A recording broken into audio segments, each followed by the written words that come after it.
Thank you, Mr. President. I want to thank my colleagues, all of whom have participated in this debate.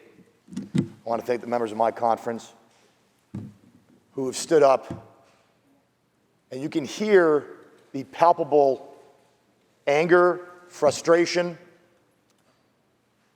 And I want to be clear, it's not about the people in this room. It's about the people who sent us to this room. This legislation, I heard in the beginning of the debate, the sponsor said, we debate all kinds of legislation here. We pass legislation all the time. And that's true. We pass bad bills all the time in the last several years. But this might be the worst. But here's the difference. There's no other legislation that we've passed since I've been here that eliminates 2 members from our conference. This bill eliminates 2 members from the Republican caucus. Bureaucrats, or as my colleague said, civil servants, elected by no one, have removed 2 elected officials in this map. That's why you hear frustration today.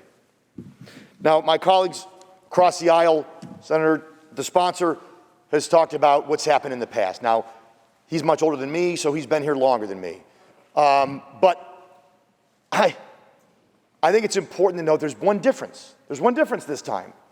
We didn't have a constitutional amendment all those times in the past. Now, how do you get to a constitutional amendment? We've talked about the past a lot. How about we talk about 2014? That's when the people in New York voted to enshrine in our state constitution. They thought that they should decide who represents them and that we shouldn't get to decide who we represent. And that's why they passed an Independent Redistricting Commission and an independent redistricting process.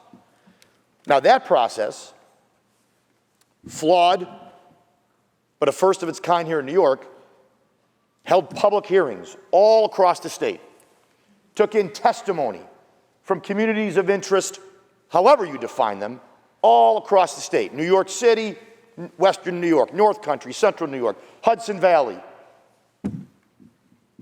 Long Island.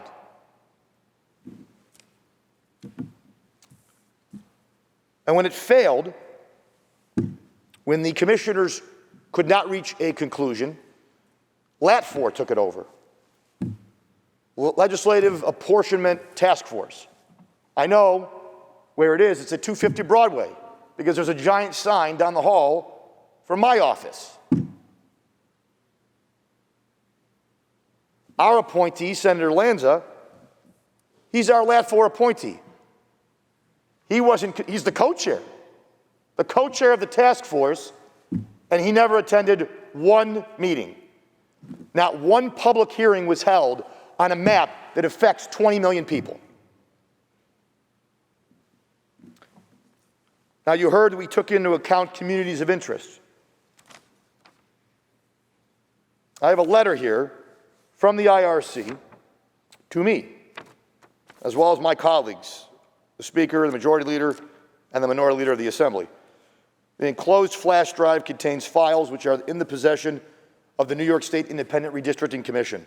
These files include all public testimony that has been submitted to the IRC, including testimony that was received after the plans were submitted to the legislature on January 3rd. Please let me know if you have any questions. The problem with this, Mr. President, it was received by me, and it's date stamped February 2nd. That's yesterday, for those keeping score at home. Yesterday. These maps were in print Monday night.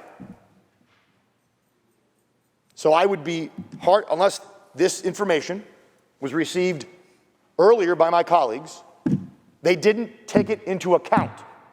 That's the point. It was a sham from their perspective from the beginning. That's the point. They didn't care what the testimony was because they already knew what was going to happen. That's the point. And this proves it. And as long as we're talking about keeping communities together, I have to sort of chuckle because I represent currently the city of Niagara Falls, which Once upon a time, I guess somebody decided that should be within Niagara County. Makes sense, right? Now, Niagara Falls, lest anyone think it's a bastion of conservative thought, is not. And yet, I have represented it in my 8 years in the Senate. But somebody decided that we're going to take Niagara Falls out of the district that the rest of Niagara County is in. And we're going to put it with a different county and a different city. So I know we can cherry pick these examples, but this is about process, a process that the voters decided they wanted, a process that was undermined, a process that failed, and now we're stuck with the same process, gerrymandering. And it doesn't matter who does it, it's wrong. And you don't get to make the argument that it happened to us, we're fixing it. You're just providing a different solution, a different answer to the same problem that has plagued this state for many years. And that's why you hear communities of interest, different groups across the state who are saying our vote has been diluted. And it's not an accident. There's a member of the majority who was facing off in a primary, and that district is better for him. There was a significant group in that district that no longer exists to the same strength and representation that they had in his current Senate district. So when someone talks about incumbency protection, that's almost the definition of it. This is a flawed process, Mr. President. It's not a transparent process.